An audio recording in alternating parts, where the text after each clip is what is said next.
네, 반갑습니다. 김남규입니다. 우리 데이터 과학 개론 시간이고요. 우리 지금까지 배웠던 내용을 살펴보면 첫 번째 시간에는 오리엔테이션을 진행했었고요. 그리고 두 번째 시간에는 데이터 과학 오버뷰를 전반적으로 살펴봤었죠. 그리고 세 번째 시간에는 데이터 전처리에 대해 다루었습니다. 그래서 지금까지 배웠던 모든 내용들이 다 어느 것 하나 중요하지 않은 것이 없지만 오늘은 실질적인 분석 기법을 처음으로 다룬다라는 점에서 의미가 있을 것 같습니다. 오늘 배울 내용은 어소시에이션이라는 내용이고요. 연관 분석이라고도 하고 장바구니 분석이라고도 하고 빈발 패턴 분석이라고도 하죠. 개인적으로는 데이터 마이닝을 처음 접할 때 제가 썼던 논문이 어소시에이션 관련 논문이라서 개인적으로는 조금 더 애정이 가는 그런 분석입니다. 자, 그럼 본격적인 수업으로 들어가도록 하겠습니다. 네, 구체적으로 오늘 우리가 다룰 내용들의 목차를 살펴보도록 하겠습니다. 우선 어소시에이션이라는 기본적인 개념에 대해서 살펴볼 거고, 이런 어소시에이션, 즉 연관관계 분석을 수행할 때는 어떤 이슈들이 중요한가에 대해서도 한번 짚어보도록 하겠습니다. 실질적으로 우리가 오늘 배우는 내용 중에 가장 중요하다라고 할 수 있고 또 앞으로도 많이 사용하게 될 것은 흥미성 척도. 사전에도 없는 단어라고 할 수 있어요. Interestingness measure. 자, 흥미성 척도라는 부분인데 우리가 찾아낸 규칙이 얼마나 쓸만한가를 나타내는 척도들을 본다라고 할 수 있겠습니다. 그런데 이 척도는 단순히 평가의 의미가 있는 것뿐만 아니라 어떤 관점에서 A라는 항목과 B라는 항목이 서로 연관이 있는지를 인정해 주겠다라는 그런 관점을 제공하기 때문에 더 중요하다라고 할 수 있고요. 물론 굉장히 많이 있어요. 굉장히 많이 있고 대표적인 것을 우리가 살펴보겠지만 여러분들도 혹은 그 연구자들마다 자기만의 흥미성 척도를 만들어낼 수가 있습니다. 그 중에 우리가 살펴볼 것은 신뢰도, confidence죠. 가장 널리 사용되는 confidence, 그리고 support, 지지도라고 번역이 되고요. 그리고 lift, 향상도. 이 세 가지를 먼저 보겠습니다. 이 세 가지는 일반적인 연관성 분석을 할 때 가장 널리 사용되는 대표 척도들이고요. PMI라는 거는 연관성 분석 중에서도 텍스트 분석에 많이 사용된다라고 볼 수 있습니다. 텍스트 분석에서 어떤 단어와 어떤 단어 간에 서로 더 밀접하게 연관이 돼서 정보를 제공하느냐, 얘는 이제 Point-wise Mutual Information, 그러니까 전별 상호 정보량이라고 번역이 되는데 사실은 요 리프트와 유사한 개념입니다. 요 리프트에 해당하는 개념에 약간의 변형을 거친 게 PMI가 되겠고요. PPMI는 크게 어렵지 않습니다. PMI인데 PMI 값이 항상 양수를 갖게 하기 위해서 약간 변형한 그 정도가 되겠습니다. 그래서 이 세 가지 척도를 여러분이 이해를 하시게 되면 PMI도 저절로 이해를 하실 거고 PPMI는 아주 쉽게 이해를 하실 수 있습니다. 마지막으로 살펴볼 거는 어프리어리 알고리즘이라는 건데 이 알고리즘을 오늘 강의 자료에 넣을지 말지를 굉장히 고민을 했습니다. 예전에 제가 강의를 하던 자료들 중에서 너무 이론적인 부분은 사실 다 빼내고 여러분들 좀 직관적인 이해를 돕기 위한 내용들만 넣고 있는데 요것도 쉽지는 않아요. 요것도 쉽지는 않은데 어떤 목적의 알고리즘이냐면 A와 B의 연관성이 있는지 없는지는 얘가 이제 찾을 거란 말이에요. 위에서. 자, 그런데 수많은 아이템 중에서 A와 B를 하필이면 A와 B를 집중해서 보게 된 그 근거가 있어야 되잖아요.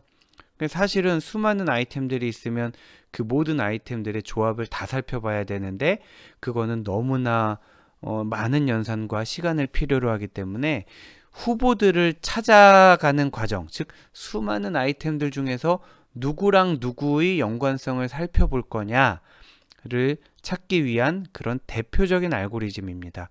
그래서 너무 깊게는 안 들어가고요. 이 알고리즘의 개념과 주요 프로세스에 대해서만 소개하도록 하겠습니다.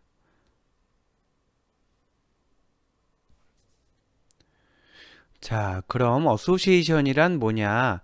일단 용어부터 알고 가야 될 것 같아요. 빈발 패턴 탐색이라고도 하고요. 우리가 지금 대표 용어로 쓰는 거는 어소시에이션 룰 마이닝이라고도 하고요. 그리고 마켓 바스켓 어널리시스, 장바구니 분석이라고도 하죠.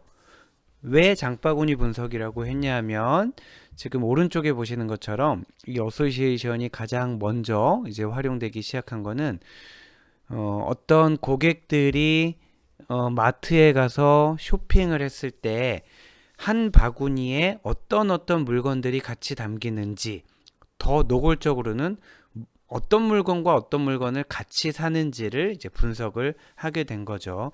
지금 그림으로는 이 분석가가 이 바구니에 1번 커스터머의 바구니에 어떤 물건이 담겨 있고 2번 커스터머의 바구니에 어떤 물건이 담겨 있는지를 보고, 아, 고객들은 어떤 물건들을 같이 사는지를 고민해보는 그런 그림이긴 하지만 실질적으로 바구니를 어떻게 보겠어요? 뭐 들여다 볼 수가 없기 때문에 실질적으로는 영수증을 분석하게 되겠죠.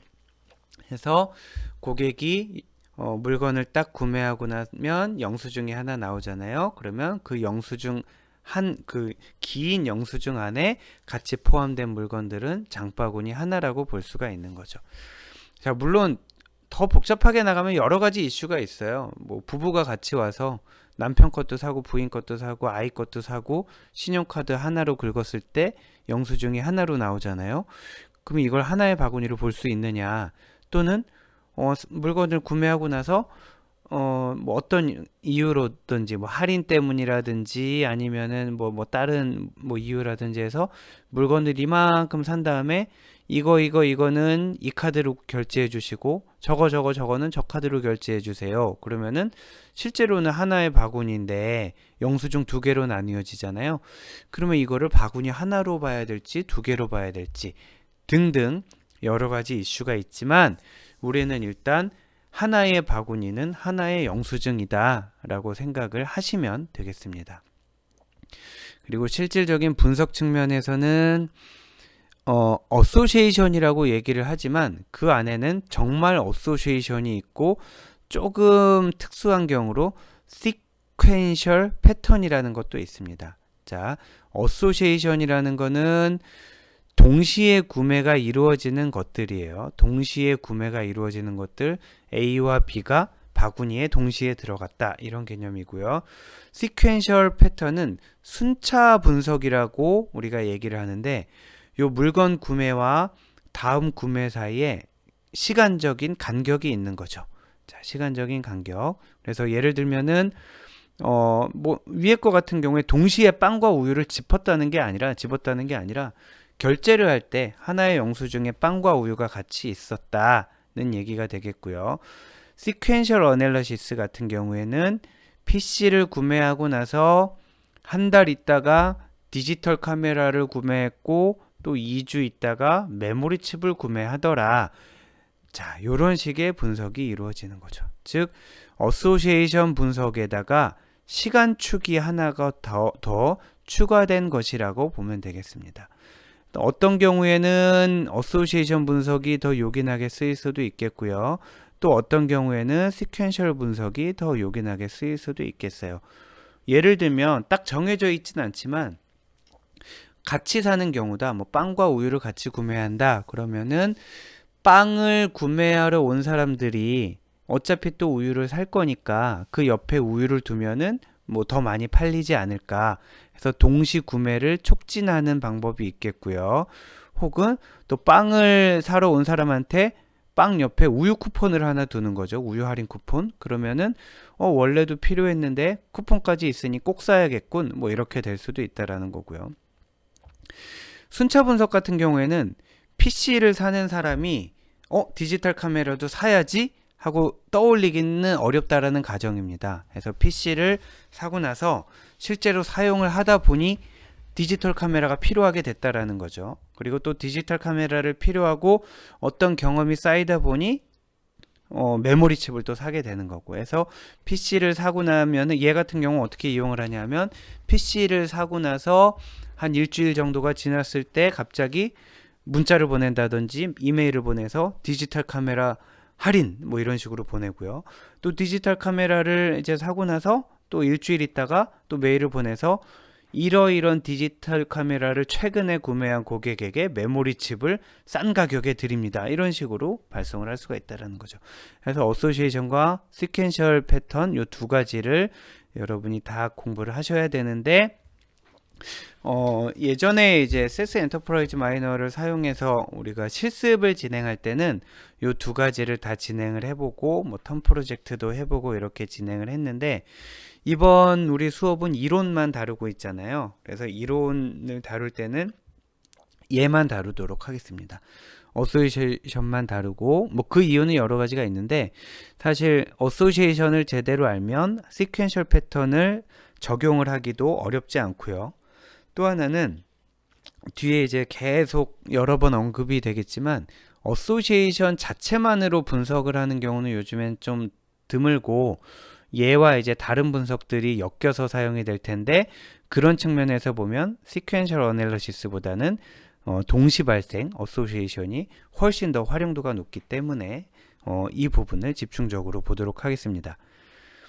자, 이렇게 어소시에이션 분석을 하고 나면 그 결과가 나올 텐데, 결과를 활용하는 방법은 여러 가지가 있어요. 예를 들면 카탈로그를 디자인할 때 아까 뭐 빵이랑 우유를 같이 옆에서 보여주면 더 많이 살 거잖아요.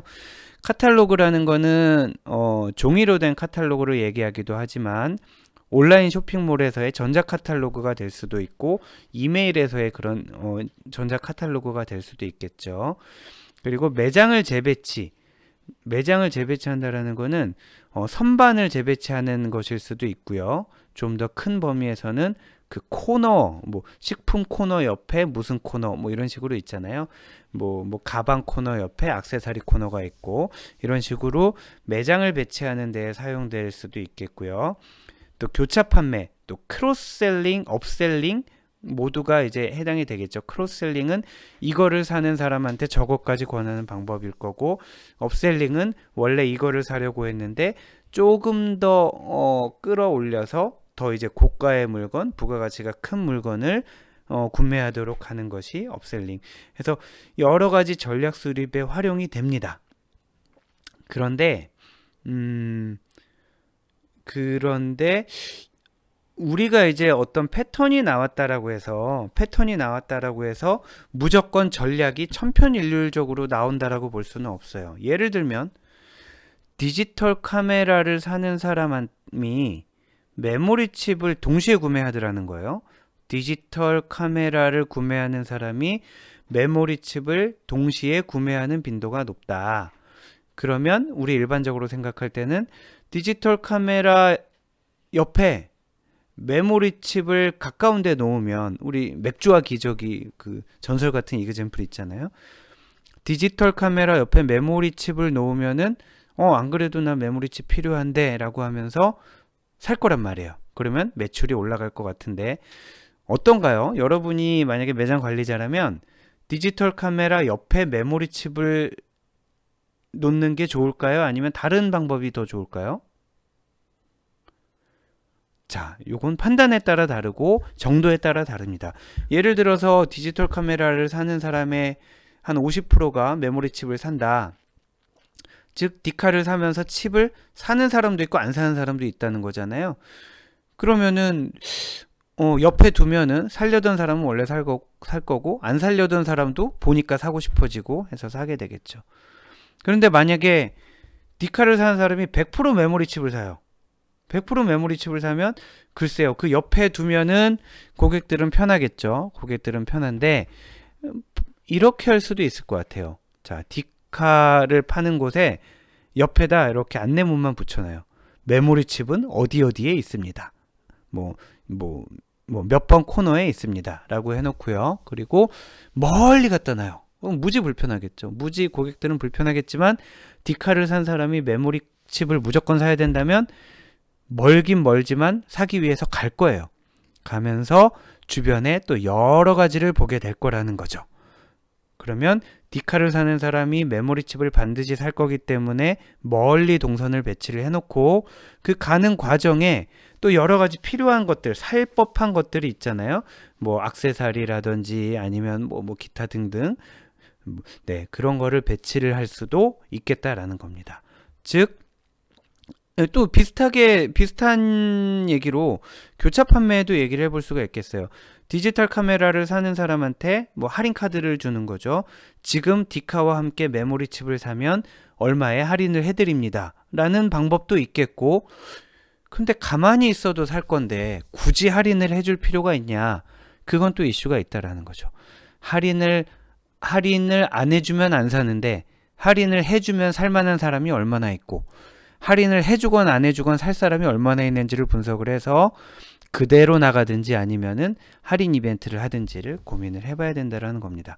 즉 지금 요 살펴본 바는 뭐냐면 우리가 이 시간에 배우는 거는 어떤 아이템과 어떤 아이템 사이에 관계가 있다라는 것까지를 우리 이 시간에는 살펴볼 거고요.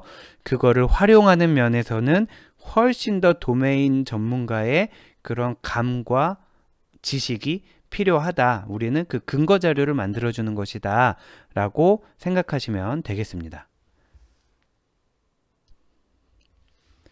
자, 그러면 우리가 어소시에이션을 다룰 때 어떤 점들을 고민을 해봐야 되는지를 같이 한번 짚어보도록 할 텐데, 사실은 여기 오늘 요 메이저 이슈에서 다루는 것 중에 굉장히 좀 어려운 내용들도 많이 있어요. 어려운 내용들도 있어서 오늘 혹시 처음 어소시에이션을 접하시는 분들은 복잡하다라고 느끼실 수 있는데 이렇게 자세하게까지 고민하실 필요는 없고, 오히려 지금 여기 짚은 이슈들은 어소시에이션에 대해서 어느 정도 좀 고민을 해보신 분들이 깊게 고민할 만한 그런 이슈들을 담았습니다.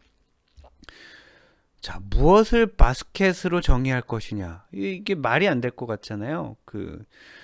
아니 아까 앞에서도 얘기했지만 장바구니 하나가 영수증 하나가 이렇게 바스켓이다라고 하면 되는데, 이게 분석하려고 하는 해결하려고 하는 문제가 뭐냐에 따라 또 달라질 수가 있다라는 거죠. 예를 들면 오프라인 쇼핑몰 뭐 이마트, 홈플러스, 코스트코 같은 경우에는 영수증 하나를 바스켓 하나로 정의하면은 문제가 없어요. 물론 아까 말씀드린 것처럼 하나의 영수증에 여러 고객의 물건이 담긴 경우도 있고, 또 한 고객의 구매가 여러 영수증으로 분할되는 경우도 있지만, 그런 특수한 경우를 제외하고는 영수증 하나가 바스켓 하나라고 보면 되는데, 온라인은 영수증이라는 개념보다는 주문이라는 건이 있잖아요. 주문번호 0011, 주문번호 0033 이런 식으로 있잖아요. 주문번호 하나는 주문번호 하나에 물품이 여러 개 있을 수도 있죠. 예를 들면 장바구니에 물건 3개를 담은 다음에 걔네를 한 번에 결제하잖아요. 자, 그러면 온라인 같은 경우에는 바스켓이라는 거는 결제하는 하나의 단위가 되겠죠. 자, 여러 개의 아이템을 카드 하나로 짠 결제하면 그게 주문 한 건이 된다라는 건데, 문제는 오프라인에 비해서 오프라인에 있는 영수증 하나와 온라인에서의 주문 한 건 중에 아이템이 어디에 더 많이 들어있을까요? 자, 여러분의 한번 경험을 생각해 보세요. 쇼핑몰 이마트에 가서 물건 하나만 사고 나오는 경우는 잘 없죠. 한번 가면 카트를 끌건 바구니를 들건 해서 많이 사오게 됩니다. 왜냐하면 한번 나가기 날 잡아야 되잖아요. 뭐 차도 가지고 가야 되고 날 잡아서 가야 되기 때문에 여러 개 살 거를 모았다가 한꺼번에 가는데, 온라인은 그렇지 않다라는 거예요. 온라인은 생각나면 바로바로 사죠. 뭐 어떤 경우에 2개, 3개를 사는 경우도 있지만 대부분의 경우에 하나를 사는 경우가 많습니다. 그래서 바구니 하나에 들어있는 아이템의 크기는 오프라인이 훨씬 더 많고요. 온라인의 경우에 시기마다 다르고 쇼핑몰마다 다르지만 대략 알려진 바에 의하면 전체 주문의 약 70%가 물건 하나만 구매하는 그런 단 물품 주문이라는 거예요. 자, 그렇게 되면 동시 구매를 분석해야 되는데 영수증이 물건 하나만 산 영수증이 70%라고 그러면 이때부터 고민을 하게 되는 거죠. 첫 번째 방법은 물건 하나만 구매한 주문은 빼고 분석하자 방법이죠. 근데 그렇게 되면 전체 주문의 70%를 빼고 분석하는 게 되기 때문에 조금 아쉽죠. 예, 불안하기도 하고요. 전체 주문이 이렇게 많은데 이 중에 70%나 빼야 된다니 굉장히 아쉬운 부분이고요. 자, 그렇다라고 그냥 그대로 한 건인 건 한 건대로 10건인 건 10건대로 해서 하게 되면은 바구니 하나만 구매한 바구니가 워낙 많기 때문에 얘네들 때문에 다른 애들의 다른 바구니 안에서의 있는 물건들의 동시 구매가 잘 나오기 어렵다라는 거예요. 무슨 얘기냐면 극단적으로 하나 가정을 해서 예를 들면은 전체 100건의 주문이 있었는데 그 100건 중에 99건이 전부 물건 하나만 산 거예요. 근데 마지막 한 건에서 우유랑 빵을 샀어요. 자, 우유랑 빵을 같이 샀어요. 그러면 우유랑 빵을 같이 살 수 있는, 같이 사게 되는 컨피던스 서포트 뭐 이런 것들을 따지게 될 텐데 나중에 뒤에 가서 자세히 알게 되겠지만 우유와 빵이 같이 나타난 거는 100건 중에 한 건이란 말이에요. 그래서 1%라는 서포트를 갖게 되는 경우가 나옵니다. 자, 지금 이게 암시하는 게 뭐냐면은 하나하나씩만 구매한 물건들에서는 연관관계가 나올 수가 없는데 얘네 때문에 실제로 동시에 구매한 애가 영향을 받았다라는 거잖아요. 이것도 좀 좋진 않아요. 자, 그래서 여러 가지 정의를 하게 되는데 예를 들면은 온라인은 주문 한 건만 가지고 하는 게 아니라 어떤 고객이 1년 동안 구매한 기록을 바구니 하나로 둔다라든지 아니면 어떤 고객이 그동안 평생 구매한 거를 한 건으로 둔다라든지 자, 이렇게 되는 거죠. 그러면 요거는 사실 동시 구매라는 이름을 붙이기는 어렵고 어떤 고객의 구매 내역 다시 요 경우에 얘기를 하는데 우리 어소시에이션 같은 경우 아까 정의를 할 때 어떤 물건과 어떤 물건을 동시에 구매하는가 라고 했었는데 만약에 요 세 번째 요 마지막 분석으로 오게 되면은 어떤 물건을 구매하는 고객은 어떤 물건도 구매한다. 이렇게 고객 단위로 되게 되고요. 자, 지금 물품 구매만 하더라도 이렇게 바스켓을 정의하는 기준이 많고 요건 굉장히 어려운 이슈입니다. 텍스트 마이닝으로 오게 되면 동일한 문서에 함께 나타난 키워드 예를 들면 데이터라는 키워드가 사용되면 빅이라는 키워드가 같이 사용되더라 이럴 수도 있고요. 논문의 공저자 A라는 사람과 B라는 사람은 계속 공저자로 많이 활동을 하더라. 그래서 A라는 저자가 잘하는 분야는 B한테 물어봐도 되겠지라고 할 수가 있다라는 거고요. 그리고 동일 글에 댓글을 단 아이디. 예를 들어서 어떤 글이 있는데 여기 A가 달고 B가 댓글을 달았어요. 또 다른 글에도 A가 달고 B도 댓글을 달았어요. 또 다른 글에도 A가 달면 또 B가 달았어요. 자, 이런 경우에는 아주 순진하게 바라볼 때는 순수하게 바라볼 때는 A와 B는 관심사가 같은 사람이다 라고 볼 수도 있겠죠. 그래서 A와 B를 이제 한 그룹으로 묶을 수도 있는데 보통 이 아이디어는 언제 많이 사용되냐 하면 그 스팸 디텍션 스팸 디텍션 할 때 댓글 알바생들을 달 때 그렇습니다. 제가 직접 경험은 없지만 예를 들면 댓글을 달아주는 댓글 마케팅을 하는 그런 회사에서 아이디를 이만큼 보유하고 있겠죠. 아이디를 이만큼 보유하고 있고 몇 군데 제품이나 사이트를 찍어주겠죠. 그러면은 아르바이트 하시는 분들이 거기 가서 막 댓글을 달겠죠. 그러면 이제 아이디들이 같이 우르르 다니게 될 거 아니에요. 예, 그런 분석들을 할 수가 있습니다. 자, 연관 아이디가 되겠죠. 일단은 연관 제품이 아니고요. 또 다양합니다. 예를 들면은 동일인이 관람한 영화 목록, 즉 A라는 사람이 홍길동이라는 사람이 영화 A도 보고 B도 보고 C도 봤어요. 그러면 A와 B와 C는 동시에 구매된 아이템 이렇게 정의를 하는 거죠. 자, 어떤 사람이 물건을 구매한 거와 어떤 사람이 영화라는 서비스를 구매한 거를 같이 보겠다라는 거고요. 또 동시에 오른 주식 종목을 볼 수도 있겠어요. A라는 종목이 오르면 B라는 종목도 오르더라. 그러면 A와 B 사이에 연관성이 있다라고 보는 거고요. 또 동일인이 하루 동안 방문한 사이트, A라는 사람이 어떤 사람이 A라는 사이트와 B라는 사이트와 C라는 사이트를 방문하더라. 그러면 A 사이트와 B와 C는 서로 연관이 있다.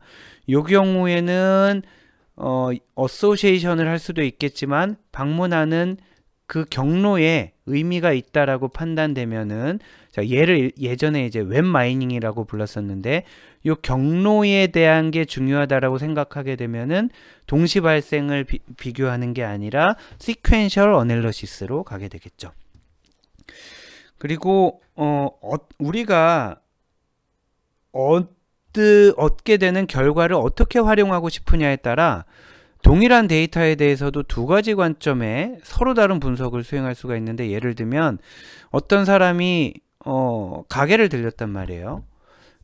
자, 위에 이제 나오는 거랑 다 똑같아요. 영화도 마찬가지고요. 자, 어떤 사람이 가게를 방문을 해서 물건을 샀겠죠. 그랬을 때 어떤 사람이 방문한 상점들 간의 어소시에이션을 볼 건지, 아니면은 동일한 상점을 방문한 고객들 간의 어소시에이션을 볼 건지를 그때그때 이제 여러분이 달라진다라는 겁니다. 예를 들면 앞에 있는 분석은 상점들 간의 유사성을 보겠다라는 거예요.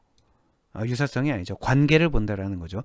자, 상점들 간의 관계를 본다라는 거고요. 뒤에 거는 고객들 간의 관계를 보겠다라는 거예요. 예를 들면 고객이 있고요. 상점이 있다라고 했을 때 이렇게 막 매트릭스가 나올 거 아니에요. 몇 번 방문했고 몇 번 방문했고, 그랬을 때 요렇게 묶는 거는 고객들 간의 유사성을 보겠다라는 거고요. 연관성을 보겠다라는 거고요. 죄송합니다. 연관성과 유사성은 달라요. 요렇게 보겠다라는 거는 상점들 간의 연관성을 보겠다라는 거죠. 자, 그래서 내가 관심 있는 게 지금 상점들 간의 연관성을 보고 싶은 거냐, 고객들 간의 연관성을 보고 싶은 거냐에 대해서도 집중하셔야 되겠습니다.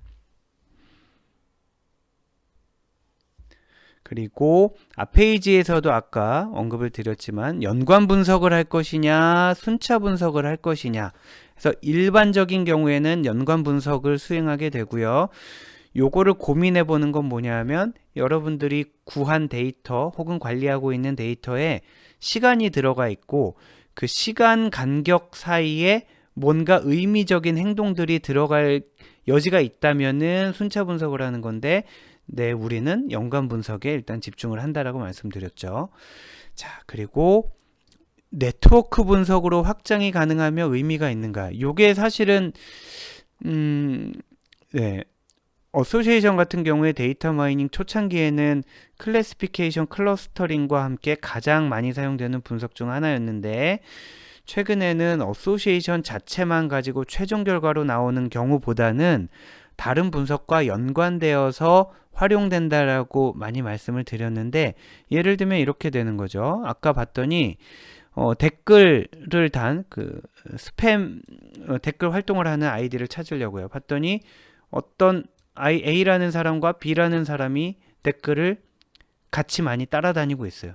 B라는 사람과 C라는 사람, C라는 사람과 D라는 사람, 이런 식으로 우리가 발견한 어소시에이션을, 연관관계를 네트워크로 일단 그려볼 수가 있다라는 거죠.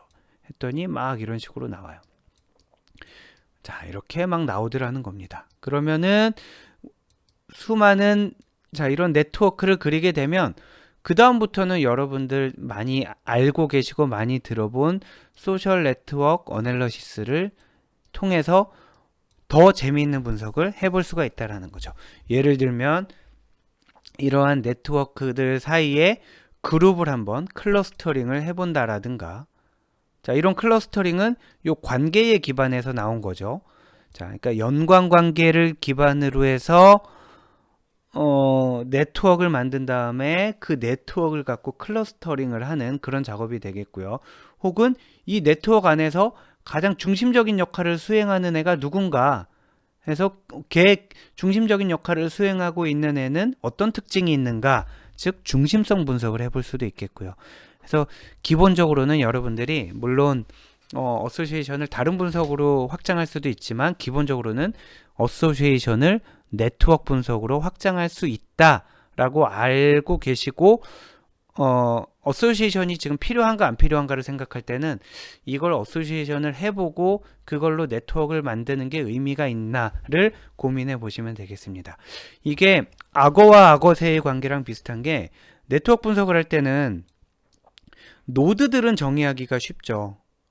일반적으로 우리가 네트워크 분석을 하려고 하면 노드는 딱 떠오른단 말이에요. 고객이든지 물건이든지 뭐 웹사이트든지 딱 떠오른단 말이에요. 근데 여기에 엣지, 이 링크를 뭐라고 정의할 거냐가 난감할 때가 많단 말이에요.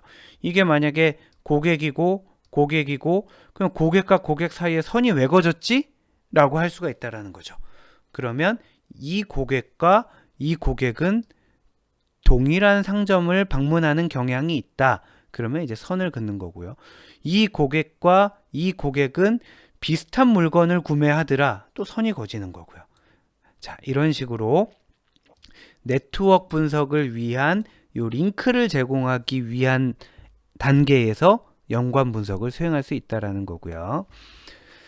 자, 그리고 뒤에 가서 아마 언급을 안 하게 될 것 같아서 그러는데 미리 한번 말씀을 드리면 우리가 배우게 될 척도들 중에 방향이 있는 척도가 있고 방향이 없는 척도가 있어요.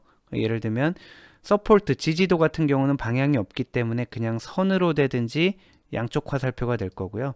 그리고 신뢰도, 컨피던스 같은 경우는 방향이 있기 때문에 이렇게 될 겁니다. 그래서 여러분 네트워크 분석, 우리 이 시간에 네트워크 분석을 다루진 않지만 네트워크 분석을 할 때는 방향을 설정하냐 안 하냐가 중요하잖아요. 그거를 할 때 여러분이 서포트를 쓸 거냐 컴퓨터를 쓸 거냐에 따라서 방향성이 있고 없고가 달라진다라는 거를 유념을 하시기 바랍니다. 자, 다음으로 방대한 데이터로부터 프리퀀 아이템셋을 어떻게 찾을 것이냐. 무슨 얘기냐면 데이터가 워낙 많아요. 아까 얘기한 것처럼. 자, 막 이렇게 많은데 여기서 요 두 놈의 관계를 찾아보는 방법은, 자, 요 두 놈을 찾아보기로 했어요. 그럼 이 두 놈을 찾아보기로 했으면은 이 두 놈이 관계가 있는지 없는지는 여러 가지 매저, 이 뒤에 볼 흥미성 척도들을 가지고 따질 수가 있다라는 거예요. 그런데 이 수많은 것들 중에서 왜 요 두 개의 관계에 주목하게 됐느냐, 그 부분을 설명하기 위해서 어프리어리 알고리즘이 필요하다라는 거죠. 자, 그래서 요건 뒤에 자세히 살펴보도록 하겠습니다. 그리고 마지막 도출된 규칙이 explainable하고 액션어블한가? 익스플레이너블도 굉장히 애매한 건데 뭐냐면 어소시에이션 분석을 하고 나면 그 결과를 우리가 고객에게 저 발주처 혹은 네 해서 이런 결과가 나왔습니다 라고 해서 가져가잖아요. 뭐 예를 들면은 뭐가 있을까요? 우리가 쇼핑몰 분석을 했어요. 쇼핑몰 분석을 해서 뭐 아주 뭐 짧게 뭐 일주일 동안 분석을 했어요. 뭐 1,000,000원 받고 뭐 일주일 동안 분석을 했어요. 해서 가져갔어요. 자, 봤더니 어떤 결과가 나왔냐? 하면 우유를 사는 사람은 빵도 같이 사는 규칙이 나왔습니다. 우유를 같이 사는 사람은 빵도 같이 사더라고요. 일주일 동안 분석한 결과입니다. 그러면은 고객은 우리한테 분석을 의뢰한 사람은 이 결과를 의심하지 않아요. 이 결과를 의심하지 않고 분석 과정도 의심하지 않아요. 왜냐하면 본인이 알고 있는 결과가 나왔기 때문에. 그렇죠. 그러면 이게 다예요? 라고 물어볼 거예요. 이거 나도 아는데, 뭐 우리 아이도 아는데. 자, 그럼 이런 뻔한 결과를 가져가면 안 돼요. 자, 뻔한 결과를 가져가면 안 되고 몰랐던 결과를 가져가야 되는 사람. 우유를 가져가는 사람이, 우유를 사는 사람은 봤더니 망치를 사더라고요. 자, 이런 결과를 가지고 신기해하죠. 신기해. 우유를 가지고 가는 사람이 왜 망치를 사죠? 새로운 분석인데요. 훌륭합니다. 라고 생각하지 않아요. 못 믿어요. 에이, 우유를 사는 사람이 왜 망치를 사요? 에이, 못 믿어요. 왜 그렇죠? 설명해 보세요. 라고 이렇게 얘기를 한다라는 거예요. 그러면은 설명을 해야 돼요. 사실은 우유를 우리 맥주와 기저귀 할 때 나오는 설명이 있잖아요. 사람들이 남자들이 주로 기저귀를 사러 차를 몰고 가서 내 신세가 왜 이렇게 처량하지 하면서 맥주를 찾는다. 그런 류의 설명이라도 있어야 된다라는 거예요. 그런데 만약에 우유를 사는 사람이 망치를 사는다라고 했더니 설명해 보세요. 그랬을 때 컨피던스가 얼마, 서포트가 얼마, 리프트가 얼마니까 맞습니다라고 얘기하면 안 된다라는 거예요. 어떻게든 우리가 설명을 해야 되고 그러기 위해서는 추가 분석이 필요하게 됐죠.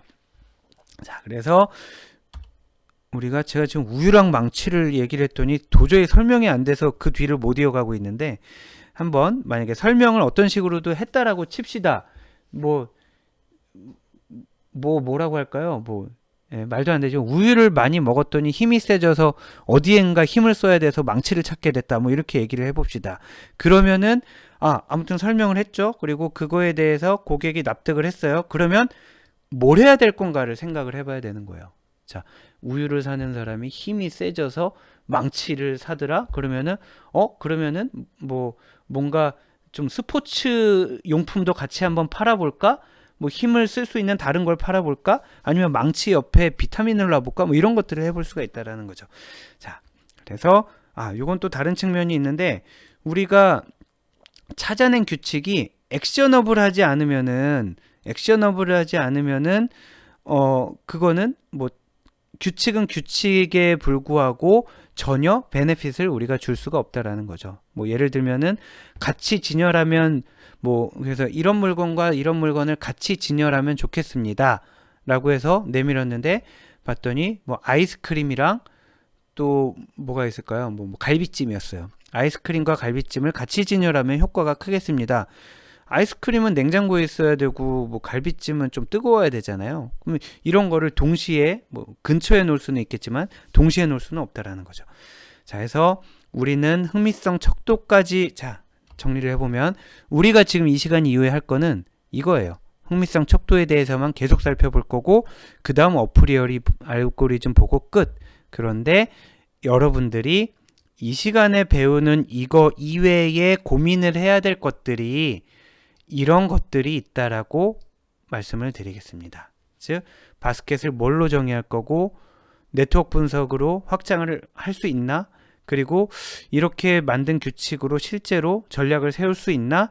그런 것들은 여러분들이 추후에 이 과목과 별개로 생각을 하시고, 지금 이 시간에는 여기에 대해서 살펴보겠다라는 얘기입니다. 흥미성 척도와 어프리어리 알고리즘. 자, 이제 본격적으로 흥미성 척도를 살펴보도록 하겠습니다. 우선 첫 번째로 살펴볼 척도는 지지도이고요. 잠시 뒤에 뒷페이지에서 살펴볼 신뢰도와 함께 양대 매저라고 볼 수가 있겠습니다. 지지도라고 할 때는 절대 지지도, 상대 지지도 이렇게 두 가지로 나뉠 수가 있는데, 실제로는 그냥 우리가 지지도라고 쓰면 상대 지지도라고 읽어요. 네, 이렇게 이해를 하면 되겠고, 절대 지지도라는 용어는 거의 사용하지 않습니다만 지금 요 슬라이드에서만 이렇게 표현될 수도 있다라고 보고 넘어가도록 하겠습니다. 아마 이 시간 이후에는 절대 지지도라는 개념은 안 쓰게 될 것 같아요. 자, 절대 지지도란 뭐냐면 특정 아이템 셋을 포함하고 있는 트랜잭션의 수이고요. 오히려 지지도라는 말보다는 카운트나 프리퀀시라고 더 많이 사용됩니다. 자, 예를 들면 지금 여기 보면은 트랜잭션이 4개가 있단 말이에요. 자, 트랜잭션은 거래라고 번역이 되죠. 자, 트랜잭션은 지금 장바구니라고 보는 게 좋겠네요. 이번 이그젬플에서는 하나의 장바구니, 2개의 장바구니, 3개, 4개의 장바구니, 즉 4개의 거래, 4개의 트랜잭션이 있는데, 여기에서 사용된 아이템들이 이렇게 있는 거예요. 예를 들면 첫 번째 트랜잭션에서는 A, B, D, F 이렇게 4개의 아이템을 구매를 했다라는 거죠. 자, 여기에서 트랜잭션 4개 중에 알파벳 E에 해당되는 아이템을 구매한 트랜잭션은 누구누구일까요? 자, 요 녀석, 이렇게 2개가 알파벳 E를 구매했잖아요. 그러면은 카운트 2라고 하게 되면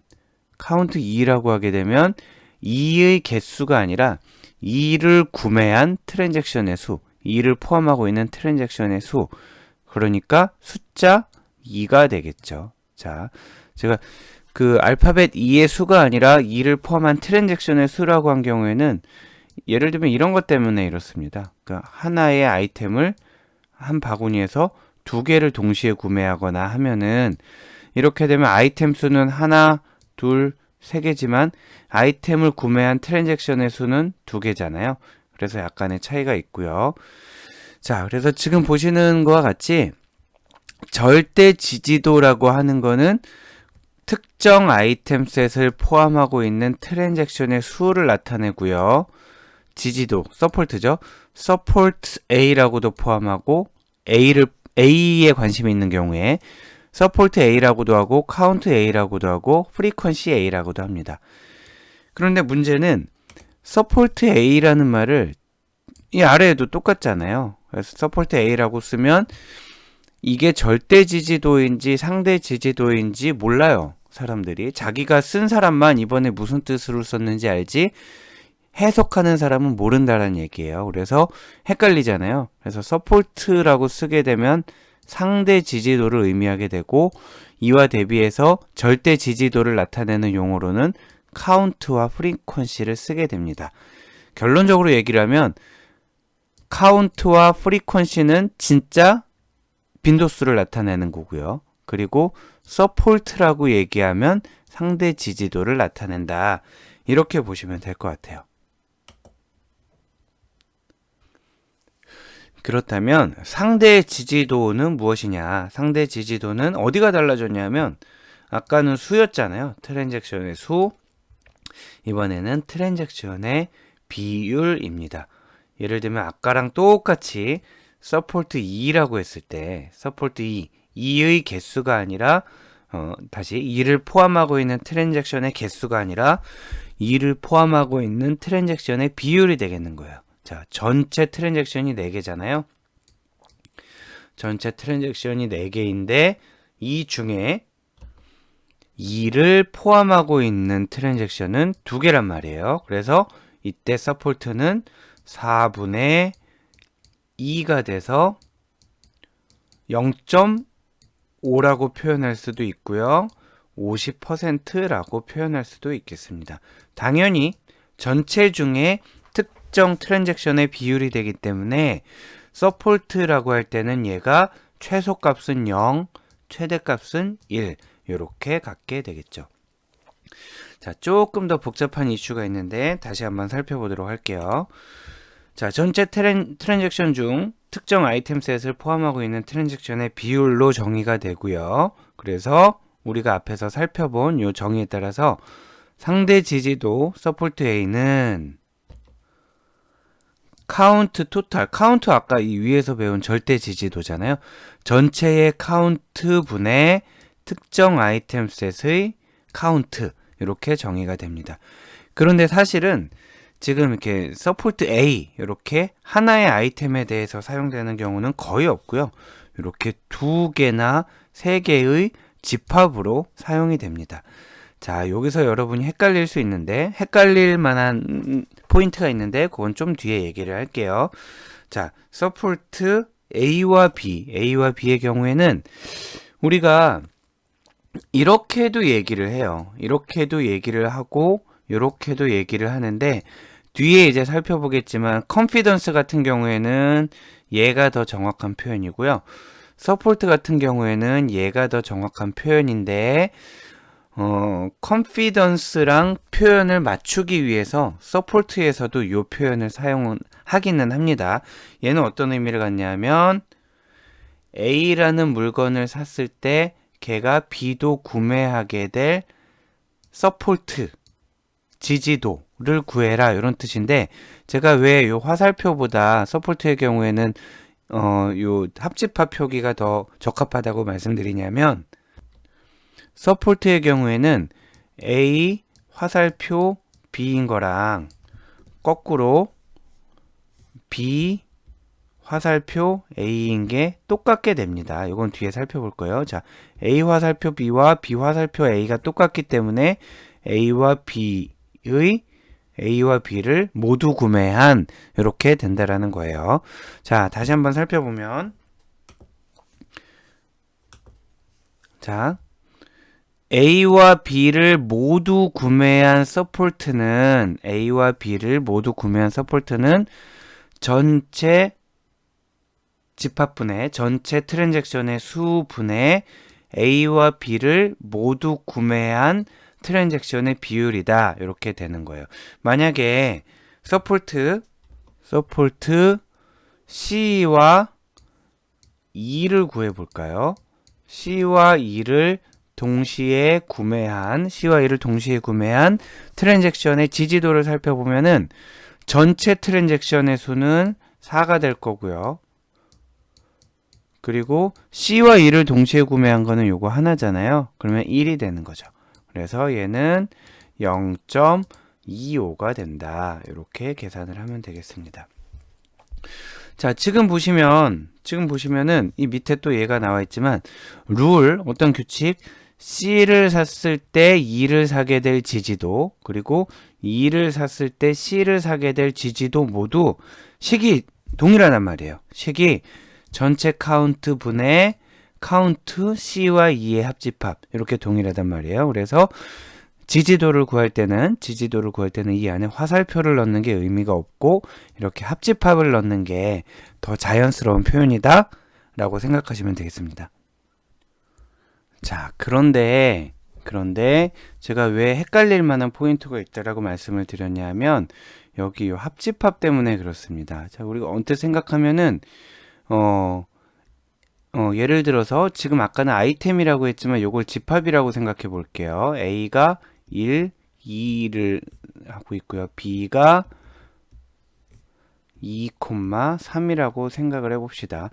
자, 우리가 지금 관심이 있는 거는 A라는 집합에 있는 아이템들과 B라는 집합에 있는 아이템들을 모두 포함한 트랜잭션을 살펴보고 싶은 거예요. 즉 A에 있는 애들도 구매하고 B에 있는 아이들도 구매한, 자, 그런 트랜잭션을 살펴보려면 한번 생각해 볼까요? 우리가 교집합이라고 생각하기가 쉬운데 A와 B, 즉 A와 B를 모두 샀다라고 할 때 A와 B를 교집합을 생각하기 쉬운데 A와 B의 교집합은 지금 2잖아요. 우리가 지금 2를 구매한 거에 관심이 있는 게 아니라는 거죠. 우리가 관심 있는 건 뭐죠? 1, 2, 3이잖아요. 1, 2, 3.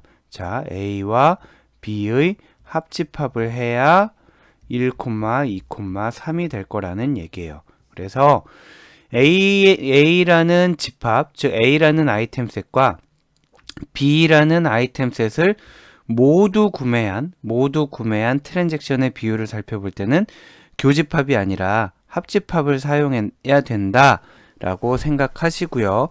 여러분이 이제 헷갈리게 될 이유는 나중에 다른 거랑 같이 좀 표기법이 엉킬 때 그런데 지금은 일단 여러분은 지지도를 할 때는 만약에 두 개의 아이템 셋이 있다 그러면 A와 B의 합집합에 대한 서포트를 구한다 라고 생각을 하시면 되겠습니다.